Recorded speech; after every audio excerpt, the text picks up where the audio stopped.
Yes, it's recording. All right, thank you for joining me today. In this video, as with others a part of the series, I'll be reading a paragraph to you. Embedded within the paragraph behind me are the potential for errors related to grammar, punctuation, syntax, and so forth. So please keep that in mind as you listen to me read it to you. Afterwards, I will step out of frame and ask that you pause the video here to make corrections independently and resume so that you and I can correct them together. All right, we're gonna go ahead and get started. I'll begin by reading the paragraph. Excuse me. All right. Each day, Mario looked at the eggs through a magnifying glass, drew what he saw, and made notes in a journal. Day by day, he watched the jelly part of the eggs get smaller as the tadpoles grew in the black centers. He could soon see heads and tails, and the tadpoles began to move.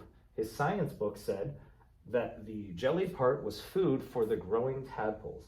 Quote, "I sure hope they have all the food they need," Mario thought to himself.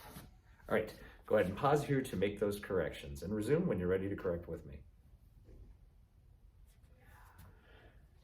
Gosh, okay. All right, starting at the beginning, of course, we want to begin a sentence with a capital letter.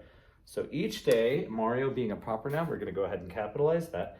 Mario looked at the eggs through a magnifying glass. Period, or excuse me, not period. Comma, and drew what he saw is really what I would have added, but actually no, in this case I won't because it continues. So magnifying glass, comma, drew what he saw, comma, so it's just a longer series, and so disregard that earlier one, and made notes in a journal, period. Next sentence, let's start with the capital. So day by day, and you don't want to hyphenate these, right? So day by day, comma, he watched, past tense. So we're gonna, and since it's a traditional noun, verb, we're going to go ahead and add ed, that suffix ed, it's not irregular, to the end. So he watched the jelly part, you can hyphenate since the two share that relationship, they're closely linked. The jelly part of the eggs gets smaller as the tadpoles grew in the black centers, period. He could soon see heads and tails.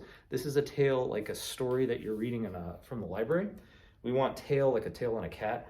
So it'll be where did I go? So it'll be T-A-I-L-S, tails, and the tadpoles began to move, period. We've concluded that thought. Next sentence, let's start with the capital.